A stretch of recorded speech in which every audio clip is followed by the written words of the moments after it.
परमेश्वराच्या भक्तीचा राजमार्ग. परमात्म्याची ज्याने ओळख होते ते ज्ञान.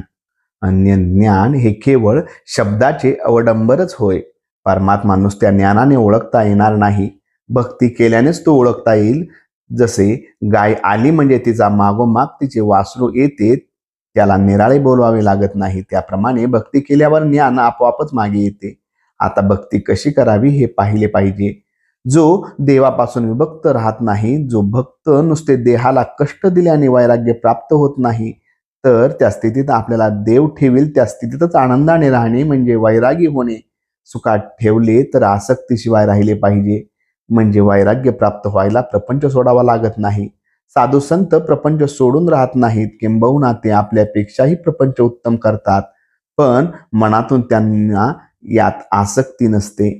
मनाने आतून जो आसक्तीरहित झाला त्यालाच खरे वैराग्य आले असे होते. अंगाला राख फासून राहिले म्हणजे वैराग्य येत नाही, तर देह प्रारब्धावर भगवंताच्या भरोशावर टाकून राहणे हेच वैराग्य होय. कशाचीही हाव न धरता जी स्थिती प्राप्त होईल तिथंच आनंदाने राहणे म्हणजे परमेश्वराची इच्छा मानणे होय. आणि तसे राहिले म्हणजे आपोआप भक्त होतो. तसे व्हायला राजमार्ग म्हणजे नामस्मरण करणे. नामस्मरणावर विश्वास ठेवावा आणि ते विश्वासाने घेत जावे. गुरुने जे नामस्मरण करायला सांगितले असेल तेच करीत राहावे आणि त्यातच त्याला पाहावे, म्हणजे दिसेल ते गुरुरूपच दिसू लागते. असे झाले म्हणजे सर्व ठिकाणी गुरु दिसू लागतो, आणि चांगल्या दिवाणखान्यात असलो म्हणजे गुरु दिसतो आणि वाईट ठिकाणी असलो तर दिसत नाही असे नाही. सर्व ठिकाणी गुरुरूप दिसू लागल्यावर जगात वाईट असे काहीच राहत नाही, कारण मग वाईटाला जागाच राहत नाही. नामस्मरण हेच साधन आहे आणि साध्यही तेच आहे.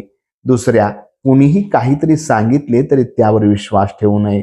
नामस्मरण हेच सत्य, त्यावर इतका विश्वास ठेवा, त्याशिवाय जगात दुसरे काही नाही. एवढा विश्वास अंगी बाणल्यावर देव काही लांब नाही, तुमच्या जवळच आहे. प्रपंचावर जी आसक्ती करता ती तिथून काढून परमात्मावर ठेवा, म्हणजे परमार्थ कठीण नाही. गुरुला अनन्य शरण जाणे म्हणजेच आपला मीपणा नाहीसा करणे होय. मीपणा समूळ मेल्याशिवाय अनन्य शरण जाता येणार नाही. मीपणा हा गुरुने सांगितलेले नामस्मरण करीत राहिल्याने जातो, म्हणून सतत नामस्मरण करीत असावे.